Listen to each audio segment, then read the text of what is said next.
தமிழகத்தில் குடிநீர் வருவதில் ஏதாவது பிரச்சனை இருந்தால் பொதுமக்கள் நேரடியாக சொல்லி விரைவாக தீர்வு கிடைக்க ஒரு புதிய புனல் என்ற ஒருங்கிணைந்த குடிநீர் குறைதீர் மையம் தொடங்கப்பட்டுள்ளது. இந்த சேவையை முதலமைச்சர் மு.க.ஸ்டாலின் அறிமுகப்படுத்தினார். தமிழ்நாடு குடிநீர் வழங்கல் மற்றும் வடிகால் வாரியம் அமைத்துள்ள இந்த மையம் 24 மணி நேரமும் செயல்படும். குடிநீர் வராமல் இருப்பது, நீர்த்தரம் சரியில்லாதது, குடிநீர் கிடைக்காத சிக்கல்கள் போன்ற எந்த பிரச்சனையும் இருந்தால் மக்கள் புகார் அளிக்கலாம். அந்த புகார் உடனே பதிவு செய்யப்பட்டு சம்பந்தப்பட்ட அதிகாரிகளிடம் அனுப்பி நடவடிக்கை எடுக்கப்படும். இந்த சேவையின் முக்கிய அம்சமாக 1916 என்ற கட்டணமில்லா தொலைபேசி எண் அறிமுகப்படுத்தப்பட்டுள்ளது. பொதுமக்கள் இந்த எண்ணிற்கு அழைத்து தங்களுடைய குடிநீர் குறைகளை எளிதாக தெரிவிக்கலாம்.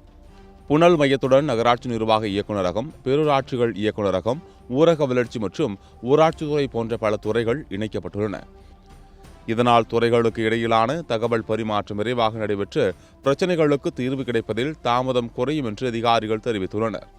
மேலும் மக்கள் punal.tn.gov.in என்ற இணையதளம், புனல் சிட்டிசன் ஆப் அல்லது 9499991916 என்ற எண்ணிற்கு வாட்ஸ்அப்பில் ஹாய் என்று அனுப்பியும் தங்களுடைய குடிநீர் தொடர்பான புகார்களை பதிவு செய்யலாம்.